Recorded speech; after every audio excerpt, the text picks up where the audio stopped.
Servus, Glück auf und herzlich willkommen zu einer weiteren FC Bayern Spielanalyse. Ja, Leute, heute zum Auftaktspiel in der Champions League 4:3 gewonnen gegen Manchester United. Ja, ein wildes Spiel irgendwo auch nicht. Irgendwie Gegentore aus dem Nichts bekommen. Was heißt aus dem Nichts? Aber selber eingefädelt die Dinger. Also, wilde Geschichte. Aber fangen wir es mal der Reihe nach an. Also, ersten 20, 25 Minuten sind wir ganz schlecht ins Spiel gekommen. Ja. Man hat ein bisschen die Zweikampf-Galligkeit vermissen lassen. Wir haben mal wieder kein Mittel gefunden, wenn wir manngedeckt werden im Spielaufbau. Kimmich war manngedeckt, Goretzka hat einen Gegenspieler gehabt, unsere Innenverteidiger wurden angelaufen, haben wir wieder riesige Probleme gehabt, da mal die erste Linie zu überspielen. Bedingt durch den Spielverlauf oder durch das Spielglück, das wir heute definitiv auf unserer Seite hatten, das muss man ganz klar so sagen, sonst hätte das heute auch anders ausgehen können. Haben wir gesehen, sonst wäre es nicht 4:3 ausgegangen. Und dadurch, dass Musiala dann eher noch ein Achter gespielt hat, wie ein Zehner, ja, was er sehr gut gemacht hat übrigens, kommen wir später noch zu, sind wir dann natürlich besser ins Spiel gekommen und dann natürlich bedingt durch das Tor, ja, was natürlich ein riesen Torwartfehler war. Natürlich gut gemacht von Harry Kane und Leroy hat halt mal draufgeschossen, ja, aber normal passiert da kein Tor, aber deswegen sage ich, wir haben heute so das Spielglück gehabt, auch der Elfmeter dann zum 3:1, weiß ich nicht. Also habe ich nicht gefühlt, dass man den gibt, sage ich euch ganz ehrlich. Also wenn man aus 1,5 Metern angeköpft wird, wenn man den Arm dann so ein bisschen am vom Körper hat, weil man springt, weiß ich nicht. Also, aber gut, das ist eine Geschichte, da blickt eh keiner mehr durch, seit 3 Jahren nicht mehr, was Handspiel ist, was kein Handspiel ist im 16er, was in der Champions League gepfiffen wird, was in der Bundesliga gepfiffen wird. Da bin ich schon lange raus, ja. Aber das meine ich halt mit Spielglück, was wir hatten. Was man dem Team zugutehalten muss, wir haben auf jeden Fall immer wieder die Reaktion gezeigt. Ist jetzt die Frage, ob bedingt auch durch dieses Spielglück, was wir dann hatten, oder ob wir die auch so gezeigt hätten. Aber ich fand eigentlich, dass es stabil war. Ich habe mich ein bisschen gewundert, dass wir nach dem 3:1 halt echt 5 Gänge rausgenommen haben und lieber jeden verfickten Ball hintenrum gespielt haben. Ja, das 3:1, es war klar, dass das dann nochmal spannend wird, weil wir einfach nicht diese Qualität haben, dieses hinten Rumgeeier und dann keine Fehler zu machen und konzentriert zu sein. Obwohl es bis zum 3:2 echt gut aussah, muss man sagen. Ja, deswegen da war ich dann auch ein bisschen mit mir, habe mir so gedacht, ja, okay, ist jetzt nicht super ansehnlich, aber wir haben eine gute zweite Halbzeit gespielt und wir spielen alle 3 Tage. Kann man schon verstehen, dass die Jungs dann vielleicht nicht mehr so nach vorne spielen, obwohl Man U uns so viel Räume gegeben hat. Und 'n Kimmich hat dann wieder 4, 5 Mal einfach direkt abgedreht, hat gar nicht erst geguckt, ob er den Ball vorne am gegnerischen 16er, hat er noch nicht mal geguckt, ob er eine Anspielstation hat. Nein, gleich nach hinten gepölt das Ding. Ähm, weiß ich nicht. War mir ein bisschen too much, aber ja, am Ende hat's gereicht. Wir haben 4:3 gewonnen. Wir haben verdient gewonnen, meines Erachtens nach. Wir haben eine zweite Halbzeit offensiv gespielt, was bisher das Beste war diese Saison, was ich gesehen habe. Erste Halbzeit war wieder absolut kein Zusammenspiel, Offensive, wenn wir nochmal bei der ersten Halbzeit bleiben. Erste Halbzeit sind wir nur durch Einzelaktionen zu Chancen gekommen. Ja, entweder ein Leroy, weil er wieder 500.000 Kilometer mit dem Ball gelaufen ist. Und was er dann bei dem Tor nicht gemacht hat, ja, da hat er mal den Harry Kane mit einbezogen. Ansonsten war er viel zu eigensinnig am Anfang. Gnabry war wieder ein Totalausfall, der war gar nicht auf dem Feld. Ja, hat natürlich dann das Tor gemacht, also man hat gesehen, dass er im Spiel war, zumindest vom Kopf her. Aber ansonsten hat man auch so das Gefühl gehabt, dass er super lahmarschig ist, ja. In der Rückwärtsbewegung, Alter, ich dachte, was ist denn mit ihm passiert? Kommt der gar nicht mehr aus dem Schuh. Ja, wie gesagt, erste Halbzeit haben wir uns schwer getan, schwer ins Spiel gekommen. Auch nach dem Tor dann sind wir weiterhin nur durch Einzelaktionen aufgefallen. Ja. Wir haben nur Chancen kreiert durch Einzelaktionen, nicht mal irgendwie durch ein Zusammenspiel oder mal ein Kombinationsspiel. Das war zweite Halbzeit viel, viel, viel, viel besser. Ja. bedingt durch Musiala, der überragend war für mich. War der überragende Mann heute auf dem Platz auf unserer Seite. Hat endlich wieder das gespielt, was er kann. Ja, eben den Ball annehmen auf der tiefen Position im Mittelfeld. Ähm, Wir haben es gesehen, ja. 1, 2, 3, 4, 5 Spieler immer stehen lassen und dann aber auch das Auge zu haben und den Ball abzuspielen, ja. Das hat mir sehr, sehr gut gefallen heute wieder und das war heute unsere Versicherung. Ja, muss man ganz klar so sagen. Wäre der nicht da gewesen, ähm, hätte es düster ausgesehen, muss man fairerweise sagen. Aber er war nun mal da und wie gesagt, es war da eher aus einer Achterposition wie aus einer Zehnerposition. Wir haben heute auch eher über weite Strecken mit Goretzka und Kimmich auf einer Linie gespielt, auf einer Höhe. Also eher mit zwei, keine Ahnung, nennt es wie ihr es wollt, Sechsern, Siebenern, Sechsenhalbern oder defensiven Achtern, keine Ahnung. Sucht euch was aus. Wobei da Goretzka auf jeden Fall der Bessere war. Ja, hat ein, zweimal wirklich stark mit nach hinten gearbeitet und war auch der galligere, gerade zweite Halbzeit in den Zweikämpfen. Erste Halbzeit hat Kimmich auch ein, zwei gute Zweikämpfe geführt. Gerade wo wir dann besser im Spiel waren nach dem Tor. Erinnere ich mich an der Außenseite ein, zweimal, wo er da für Fonsi eingesprungen ist. Aber ansonsten war ganz klar Goretzka der auffälligere Mann, gerade was die Defensive anbelangt. Und der hat da zwischendurch auch versucht, mal eine Ansage zu machen, um mal ein bisschen zu ordnen. Das hat mir auch sehr gut gefallen. Und zweite Halbzeit waren wir eigentlich das klar bessere Team. Ja. Ich weiß nicht, die Gegentore haben wir, weiß ich auch nicht. Also, es ist ganz komisch, ganz wild, ja. Es war jetzt nicht so, dass Manchester Chance auf Chance sich irgendwie gespielt hätte oder sowas. Aber irgendwie, wenn sie da nach vorne kamen, wenn sie mal ein bisschen schnell gespielt haben, waren wir maßlos überfordert. Man muss auch fairerweise sagen, Leimer war heute Totalausfall. Der hätte schon nach der Halbzeit, hätte man den auswechseln müssen, allein aus Selbstschutz. Ja, man hat heute ganz klar gesehen, dass ein Leimer kein rechter Verteidiger ist. Punkt. Ja, wer mir da irgendwas anderes erklären möchte, ja, seid ihr bei mir in der verkehrten Adresse. Also der defensiv, er wurde jedes Mal überspielt. Jedes Mal. Jede Flanke ist, er hat nicht eine Flanke verhindert. Ich meine, Fonsi ist schon schwach, was das anbelangt, aber Leimer da ging ja gar nichts. Entweder hat er einen rabenschwarzen Tag gehabt, will ihm auch gar nicht absprechen, dass er kämpferisch und nach vorne alles versucht hat. Vielleicht war er auch immer zu gallig nach vorne, ja. War schon sehr offensiv, obwohl es gar nicht nötig war. Stand ja öfters, hatten Sané hinterlaufen. Sané hat ihn nicht einmal angespielt. Hätte man sich das Hinterlaufen halt auch schenken können. Ja, ich weiß, er macht das, um Spieler mitzunehmen, aber die standen dann teilweise auf einer Höhe. Da nimmst du dann auch keinen Spieler mit. Und defensiv war das eine 6. Ja, defensiv war das eine 6 vom Leimer. Das Manchester hat es ganz klar über die Seite die ganze Zeit gespielt. Und er hat kein Land gesehen. Gar kein Land. 2, 3 Mal konnte Uppa da noch mit einschreiten. Ansonsten hat er kein Land gesehen. Also jede Flanke, die über die Seite kam, kam. Na? Also ganz, ganz schwierig. Ja, ansonsten war es ein super unterhaltendes Spiel mit 7 Toren, denke ich. Ja, wie gesagt, die Tore für Manchester, weiß ich nicht, die kamen wieder irgendwie. Gut, zweimal der Leimer, der unnötige Fouls da macht. Er war halt einfach komplett überfordert. Ja, habe ich gerade schon gesagt. Vielleicht hat er nur einen schlechten Tag gehabt, ich weiß es nicht, aber ansonsten kannst du den da nicht als rechten Verteidiger aufstellen. Ja, das kannst du dann in der Bundesliga gegen irgendwelche Mannschaften machen, die nicht nach vorne spielen. Aber sobald da mal ein bisschen Qualität über die Seite kommt, haben wir das heute gesehen. Der ist halt einfach kein rechter Verteidiger. Punkt. Ja. Fertig. Meine Meinung. Ja, ansonsten, wie ich schon sagte, zweite Halbzeit fand ich's, haben wir es bis zu dem 3-2 echt gut gespielt. Ja, wir waren offensiv stark, wir haben versucht zu kombinieren.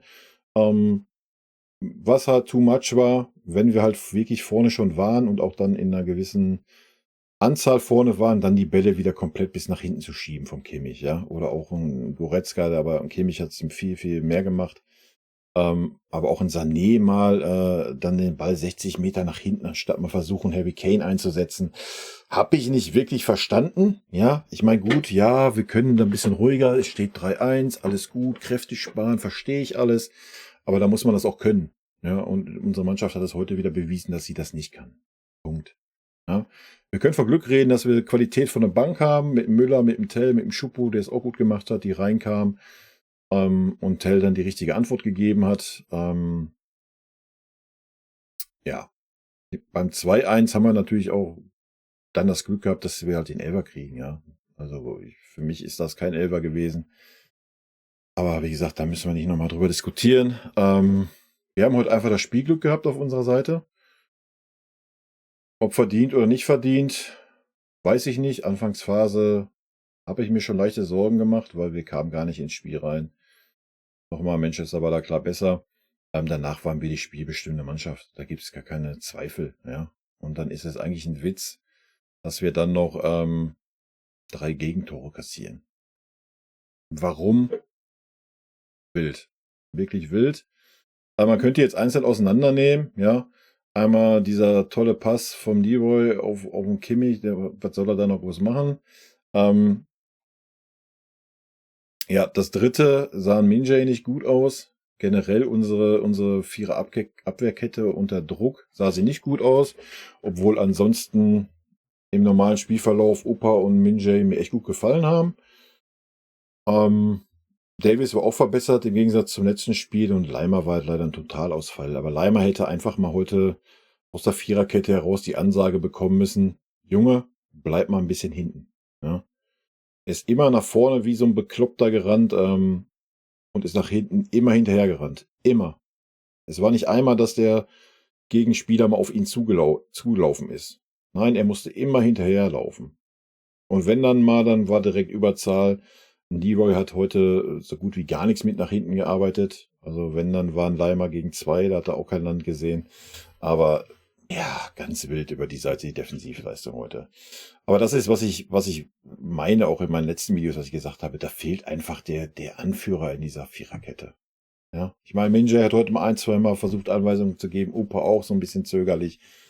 Aber da fehlt einfach der Typ, es ist mir scheißegal, ja. Wenn De Ligt zu schlecht ist, warum auch immer, dann ist das so, dann ist er draußen. Da muss das ein Opa oder ein Min-Jae machen. Punkt. So, da musste einer jetzt das Heft des Handelns in die Hand nehmen und sagen, ich bin hier der Boss und mal klare Anweisungen geben. Wir haben das beim dritten Gegentor gesehen, was war da für eine Absprache? Alle rücken raus und Min-Jae rückt rein und hebt das Abseits auf, ja.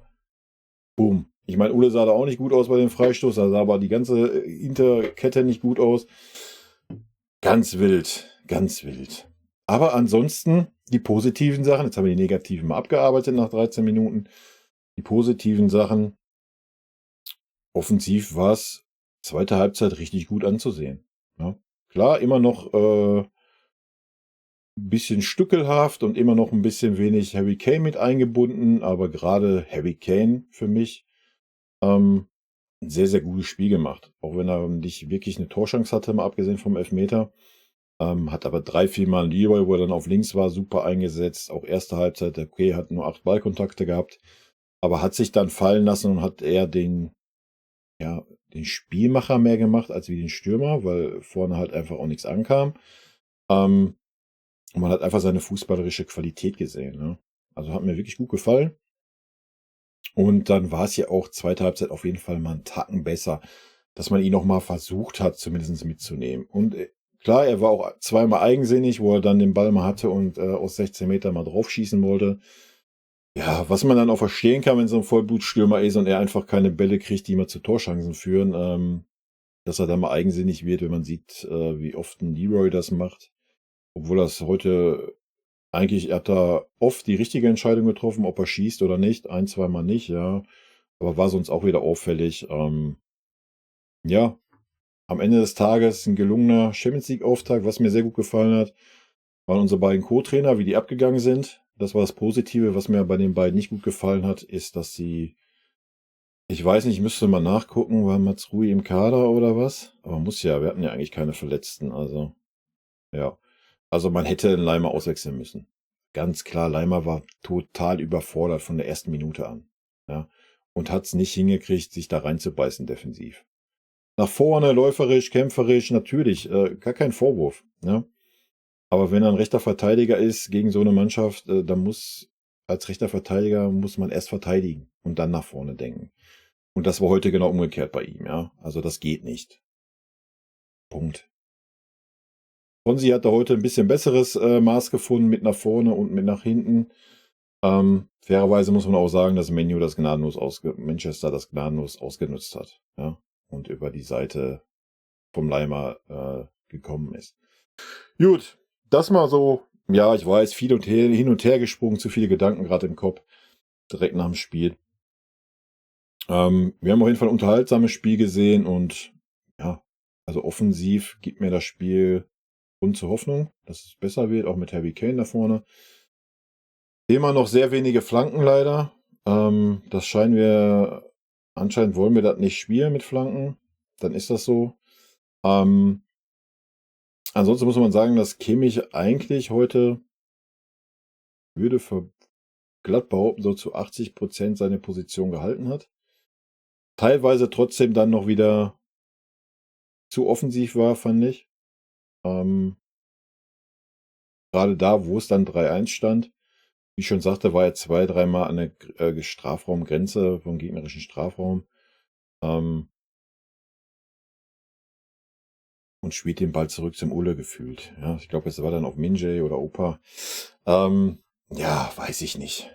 Weiß ich nicht an. Ich finde, wenn man dann schon so rumeiert, wie wir es getan haben, wenn man dann einen auf Sicherheit machen will, Kräfte sparen, was völlig okay ist beim 3-1. Wir spielen zu Hause 3-1, alles gut. Entweder kommt Manchester United nochmal und gibt Gas oder sie lassen es halt, aber dann muss der Sechser auch nicht am gegnerischen Strafraum stehen. Ja? Dann muss er einfach 20 Meter dahinter stehen und dann ist doch alles gut. Dann ist doch alles fein. Das sind immer Räume, die dann aufgehen, was kompletter Schwachsinn ist, wenn man da den Ballverlust hat. Aber gut. Werfen wir mal einen Blick auf die Statistiken. Auf der Bayern-Seite gibt es leider keine Statistiken gerade. Aber ist ja nicht so wild. Das wird mir hier noch angezeigt. So. Gut. Ja, wir sind Dings, war. Schüsse aufs Tor 9-4. Schüsse neben das Tor 3-4. Geblockte Schüsse 6-0. Ballbesitz 60 oder 59-41. Ecken 7-3. Abseits 2-0. Fouls 8-8. Throws in 15-23. Jawohl, das interessiert uns alles nicht. Was interessieren uns Einwürfe, gelbe Karten. Was mir heute auch noch ganz gut gefallen hat, sind die Spielverlagerungen gewesen. Ne? Ich habe es ja auch noch angesprochen gehabt in den letzten Videos. Das haben wir heute gesehen. Ja, zwar einmal war es King, glaube ich, Harry Kane zweimal, einfach mal von rechts auf ganz links, wo ein Sané dann immer frei war. Das hat mir echt gut gefallen.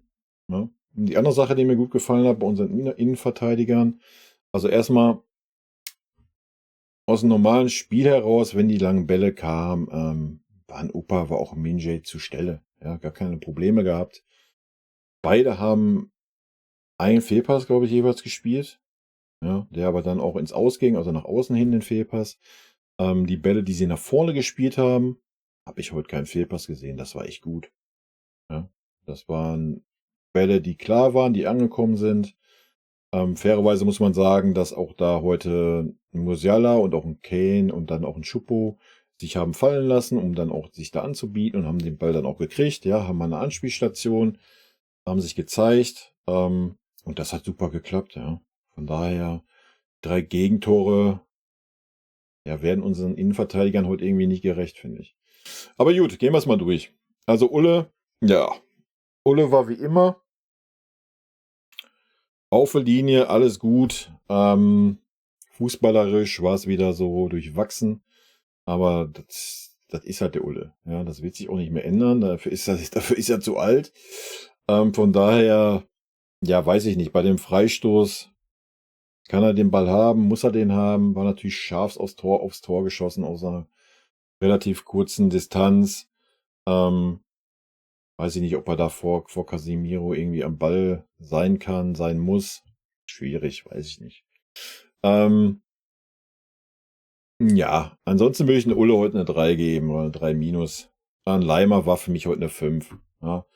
Ich mag ihn sehr, aber die Leistung war als Rechtsverteidiger, defensiv war es sogar eine 6. Ja. Man kann ihn zugutehalten, dass er ackert, rackert, viel nach vorne versucht hat, obwohl das unnötig war. Von daher sehe ich ihn heute bei einer 5. Upa sehe ich heute eigentlich bei einer 2. Minjay würde ich bei einer 3 sehen. Ja, Upa war ein Fels heute wieder. Ja. Auch ganz ruhig im Spielaufbau.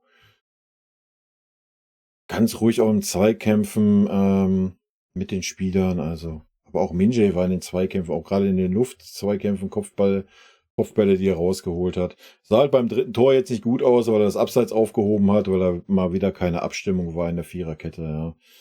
Von daher würde ich ihn da einen Tacken schlechter sehen, aber ansonsten habe ich beide Innenverteidiger eigentlich gut gesehen heute. Ja, deswegen ist es so ein bisschen, trüben die 3 Gegentore so ein bisschen diese Leistung, ja. Obwohl man das nicht immer nur an den Innenverteidigern festmachen kann, wie ich finde. Davis will ich auch bei einer 3 sehen. War im Gegensatz zum letzten Spiel auf jeden Fall verbessert. Ja, auch von der Einstellung her, von der Lust her, vom mit nach hinten arbeiten, wenn er vorne mal ist und einen Ball verloren hat. Aber auch der Versuch, nach vorne zu spielen oder auch mal, wo es noch nicht so gut lief, auch mal eine Einzelaktion was zu versuchen, hat mir gut gefallen. Ja, Minjay habe ich gesagt, Leimer habe ich gesagt, Goretzka würde ich ihn eigentlich bei einer 2 sehen heute. Also für mich hat er ein sehr gutes Spiel gemacht. Ja, gerade defensiv hat sich dann teilweise sogar noch hinter Kimmich mal aufgehalten, aber war wenn es dann darum ging, nach hinten mitzuarbeiten, der es getan hat. Ja, der da auch die Zweikämpfe angenommen hat, egal ob es jetzt auf der linken Außenseite war, ob es in der Mitte war. Er war zur Stelle, hat versucht, da die Lücken zu stopfen, hat auch Anweisungen gegeben, ist Harry Kane da zur Seite gesprungen. Also, ja. Also für mich Goretzka heute eine klare 2. Gnabry, Leute, ich finde da keine faire Note. Für Serge. Serge war für mich ein Totalausfall. Einzige Szene, die er hatte, war das Tor. Wäre jetzt ein Neuner, hätte man gesagt, jo, super Leistung. Ist er aber halt nicht. Ja, defensives Verhalten war nicht vorhanden, 0. Und offensives Durchsetzungsvermögen war auch nicht vorhanden. Ja, aber er hat halt ein Tor gemacht. Er ist ein Offensivspieler, also von daher geben wir ihm eine Note 3 oder eine 3 minus. Ja, eine 3 minus, würde ich sagen. Ich weiß es nicht. Ja, durch das Tor hat er irgendwie seine Aufstellung gerechtfertigt oder was. Mir geht's in meinen Schädel geht's nicht rein. Ich denke, wir haben alle Mathis Tell gesehen, der dann für 10 Minuten auf dem Feld war. Oder selbst ein Choupo-Moting, der viel auffälliger war. Ja. Ein Coman, der super auffällig war, aber der leider in der Phase kam, wo keiner mehr nach vorne spielen wollte, außer er und Harry Kane. Das war ein bisschen schwierig. Ja, weiß ich nicht. Ich finde es super schwierig, wenn der am Wochenende wieder in der Startelf steht. Aber das fand ich dieses Spiel schon. Ich weiß nicht, was man da an den... Das ist dasselbe Thema wie mit dem Kimmich. Ich weiß nicht, was man an dem Spieler findet. Sage ich euch ganz ehrlich. Klar, das Tor hat er super gemacht, war auch ein wichtiges Tor.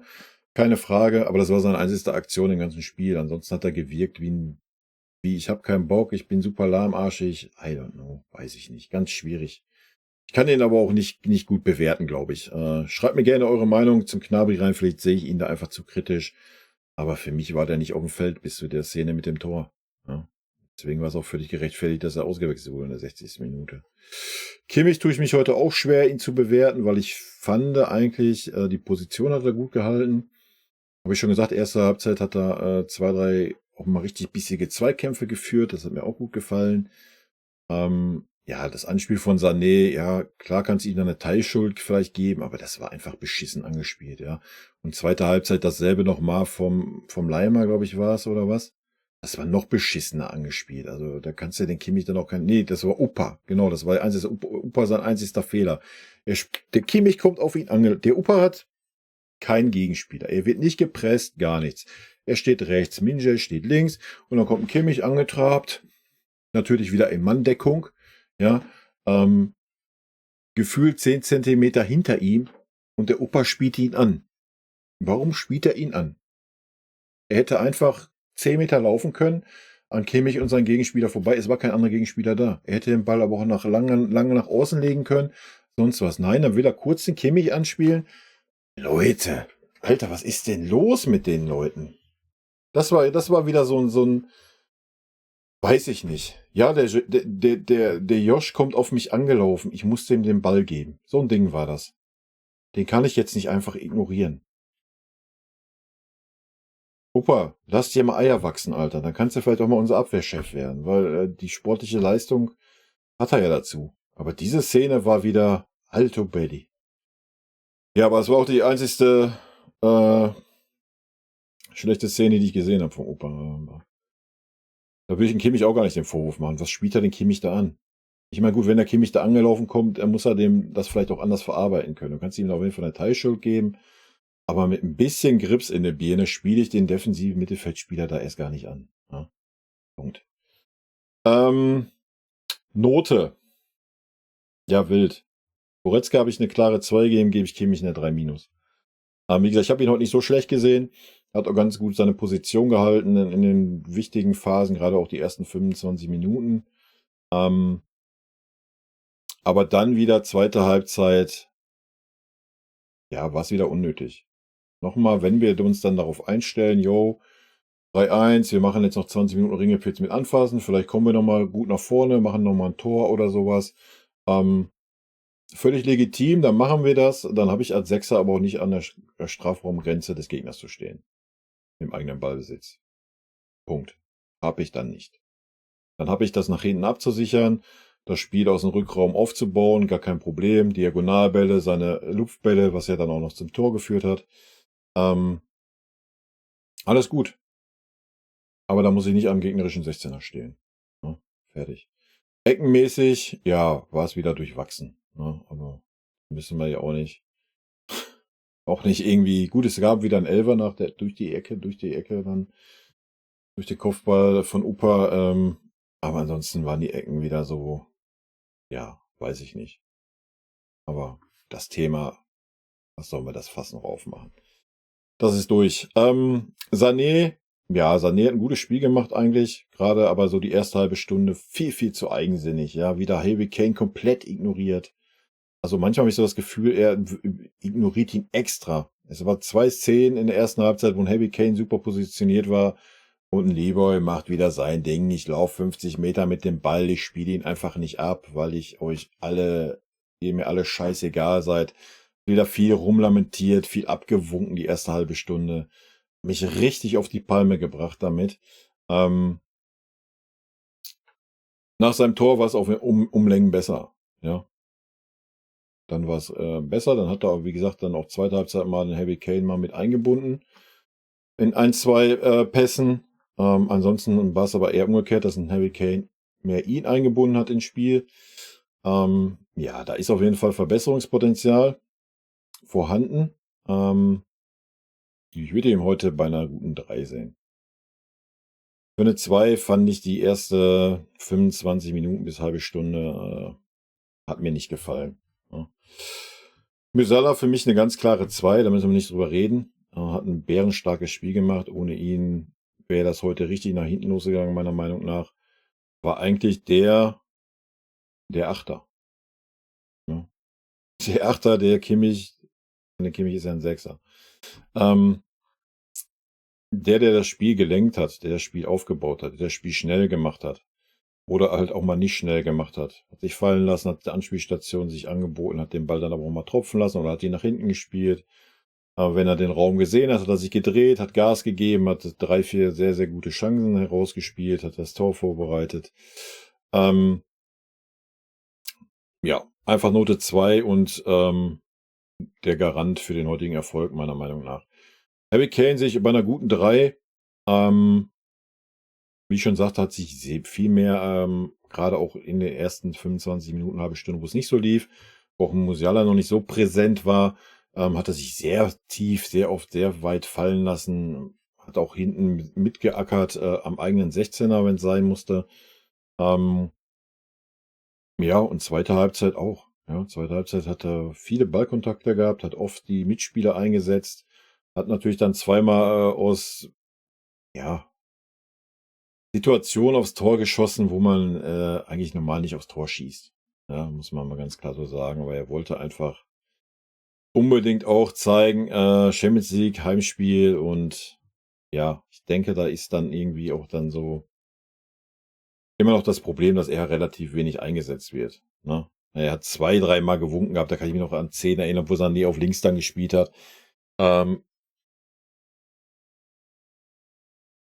und es kam nichts. Es kam einfach keine Flanke. Der Sané flankt nicht mehr, das verlernt. Er tut's einfach nicht mehr. Dann wurde der Ball entweder wieder bis nach ganz hinten gepasst oder wurde wieder quer handballmäßig rüber zum Kimmich und der hat ihn dann nach hinten gepasst, anstatt einfach mal, ich meine, wenn er über die rechte Seite kommt, dann tanzt er 3 Leute aus, indem er in der Mitte zieht, um aufs Tor zu schießen. Dann kann er mir nicht erzählen, dass er auf der linken Seite nicht mal einen austanzen kann, um mal eine Flanke zu schlagen. Ja, ähm, weiß ich nicht, ob das absichtliches Ignorieren ist, ob das weiß ich nicht. Es geht in meinen Kopf nicht rein teilweise, ja. Ähm, war sehr schade. Harry Kane, super Elfer geschossen, der war unhaltbar. Ja, also den hätte kein Torwart gehalten. Den hältst du nicht. Ganz platziert, unten rein mit richtig Pfeffer hinter. Ja, von daher für mich eine gute 3. Ja, Mathys Tel kam 87. Minute, hat also 7 Minuten gespielt, hat ein Tor gemacht, war sofort on fire. 'Ne Schande, dass er nicht eher gekommen ist, 'ne Schande, dass er nicht in der Startelf stand, dass da 'n Gnabry stand. Ich denke, mit dem Tel er hätte mit Sicherheit auch das eine Tor gemacht, was 'n Gnabry gemacht hätte, mindestens, ne? Allein schon vom Speed her, vom Willen her ist das 'n ganz anderes Auftreten wie bei so 'm Gnabry, also. Und die Argumentation mit: „Ja, das ist aber jetzt unser Einwechselspieler, da haben wir 'ne Waffe, die von der Bank kommt." I don't know. Wenn das so die Aussagen sind, wenn das so der Anspruch ist, ja, dann setzt 'n Gnabry mal 3 Monate auf die Tribüne. Vielleicht wird er dann auch mal so heiß, wenn er da mal wieder spielen darf. Das ist schon traurig. Auch 'n King, der reinkam, der gebrannt hat, ja, der wollte, der versucht hat, der auch 'n bisschen dann, wenn's sein musste, mit nach hinten versucht hat zu helfen, was 'n Sané zum Beispiel gar nicht gemacht hat. Ja, und dann hast du so 'n Gnabry, der da von Anfang an spielen darf. Weiß ich nicht. Aber auch nur meine persönliche Meinung. Choupo auch. Choupo hat auch gebrannt, kam rein, hat direkt Gas gegeben, hat 1, 2 Chancen, Halbchancen gehabt. Hat natürlich dann auch ein bisschen Platz, weil natürlich die Innenverteidigung sich auf dem Heavy konzentriert. Hat das gemacht, was er kann, sich fallen lassen, angeboten, Anspielstation. Vorne dann hat er auch versucht, das Ding zu machen. Super auffällig, super reingehauen. Ja, Thomas Müller kam ja zusammen mit Tell. Auch nur für ein paar Minuten. Ja, kannst du auch nicht wirklich viel beurteilen. Ja, aber die Jungs, die kommen, die geben Gas, ja? Und dann, spielt da jedes Mal so 'n Gnabry, der irgendwie gefühlt nicht fit ist, gefühlt mit angezogener Handbremse spielt. Das ist immer für mich so 'n Schlag ins Gesicht für die Jungs, die auf der Bank sitzen, dann reinkommen und sich 'n Arsch aufreißen. Ansonsten habe ich heute keinen, wo ich sage, er wollte nicht. Leimer war halt einfach schlecht, Punkt. Aber man kann mal nicht sagen, dass er nicht wollte. Also, man hat ja gesehen, dass er wollte, aber er konnte nicht. Ja, er konnte einfach nicht. Alle anderen waren okay. Ja, da gibt's heute nichts zu kritisieren groß. Ja, die Gegentore waren teilweise super dumm. Ähm, aber noch mal, da würde ich zu 50% daran festmachen, dass wir einfach keinen Anführer da hinten in der Viererkette haben. Kein Abwehrchef. Den sehe ich weit und breit nicht. Weil der hätte den Leimer mal in den Grenzen gehalten, ja? Wenn die Coaches das von draußen schon nicht hinkriegen, dann hätte das 'n Abwehrspieler getan. Er hätte gesagt: „Conny, jetzt bleib mal, zieh mal 'n Gang runter, kümmere dich mal 'n bisschen um die Defensive." Spätestens nach den 3, 4 Flanken, die einfach durchkamen, ja. Ähm, und natürlich hätte auch dann 1, 2 sehr dumme Fouls dann in den letzten 10, 15 Minuten gemacht, ja, wodurch haben wir ja auch noch das Tor durchgekriegt. Darfst du auch nicht machen auf dieser Position. Ja, das geht halt nicht, also wild. Aber das war auch der Einzige, der richtig schlecht war. Gnabry war jetzt nicht richtig schlecht, der war nur super unauffällig, war einfach nicht anwesend, sowohl offensiv wie defensiv. Aber er hat das Tor gemacht. So, von daher gibt's da nichts groß, zu kritisieren. Ja, das ist meine Meinung. Ähm Ja, wir haben ja gesagt, so nach dem Leverkusen und Manchester United Spiel sind wir schlauer, was unsere Mannschaft anbelangt. Bin ich nicht wirklich. Aber die Ergebnisse sprechen für uns. Sagen, nehmen wir es, wie es ist. Aber wir haben jetzt in den beiden Spielen 5 Gegentore gekriegt. Darf man jetzt irgendwie auch nicht vergessen. Ne? Spricht jetzt nicht für unsere Abwehrleistung. Ja. Unsere Offensive war gut heute, auf jeden Fall, zweite Halbzeit. Wild. Vielleicht wäre es ein bisschen anders gewesen, wenn Tuchel an der Seite gestanden hätte. Ich weiß es nicht, hätte er Conny ausgewechselt oder hätte ihm eine Ansage gegeben, dass er mal ein bisschen defensiver bleiben soll. Ich weiß es nicht. Aber jetzt irgendwelche Schlüsse rausziehen. Wir können die Schlüsse rausziehen, dass wir die richtige Reaktion zeigen. Ja? Wenn wir ein Gegentor kriegen, versuchen wir auf jeden Fall nach vorne zu spielen. Ja, auch wenn es heute auf jeden Fall am Spielglück lag, ja, mit dem Elfmeter und auch mit diesem Fernschuss-Torwartfehler-Ding da. Aber wir versuchen es, ja, und brechen dann auch nicht, wenn wir ein Gegentor kriegen, irgendwie wieder in Panik aus, wie es letzte Saison war, sondern versuchen dann einfach weiter nach vorne zu machen. Ne? Und das war auch schon gegen Leverkusen so, das ist positiv. Da sind wir schon einen Schritt weiter. Und ich denke, man hat heute, gerade zweite Halbzeit, auf jeden Fall auch gesehen, ja, lag natürlich auch ein bisschen an Manchester, weil wir viele Räume hatten, ja, muss man auch sagen. Aber man hat gesehen, dass so ein bisschen die Abstimmung 'n Tacken besser war, fand ich, so mit Harry Kane und Musiala. Sané war immer noch ein bisschen zu eigensinnig, wie ich finde. Und Flanken haben wir immer noch nicht wirklich gesehen, was ein bisschen schade ist, weil wir haben den Zielspieler da und auch Leon war ein zweimal eingerückt und dann kam die Flanke halt nicht, dann wurde wieder nach hinten gepasst und wieder Ringepitz um den Strafraum rum. Weiß ich nicht, warum wir da so Flanken verweigern aktuell, das ist ein bisschen schwierig. Ähm, aber ansonsten denke ich, war das ein Schritt nach vorne. Wie gesagt, wir sind so ein bisschen stabiler, was die Einstellung angeht, nenne ich's mal. Dass wir stabiler in der Abwehr sind jetzt nach 5 Gegentoren in 2 Spielen, können wir schlecht sagen, leider. Da dachte ich, wären wir 'n Schritt weiter, aber das habe ich jetzt schon mehr als einmal dargelegt, warum ich denke, warum das so ist. Es muss jemand da klar der klare Abwehrchef jetzt sein. Ja, wenn De Ligt nicht spielen darf, weil er zu schwach ist, was weiß ich weiß es nicht, woran's liegt, dann ist das so. Da muss einer von den anderen beiden Innenverteidigern das Heft des Handelns da jetzt in die Hand nehmen. Da gibt's sonst wird das nicht gut gehen. Ja, wir haben's heute gesehen.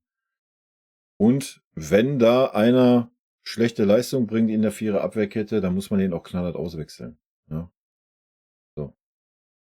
Oder man muss dann mal knallhart sagen: „Weißt du was, Kimmich, geh jetzt als rechter Verteidiger und Leimer stellst du ins Mittelfeld.“ Ja, das ist ja immer noch ein bisschen was anderes, ob der auf der Seite alleine steht, wo immer 2 Spieler angerannt kommen, was er nicht so kennt.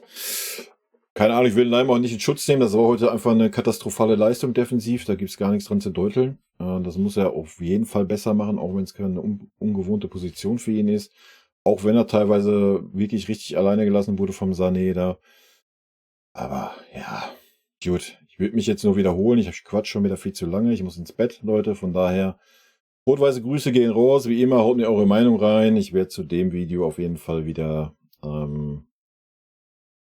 dann so, ich beantworte eure Kommentare im Video machen. Ja, in diesem Sinne,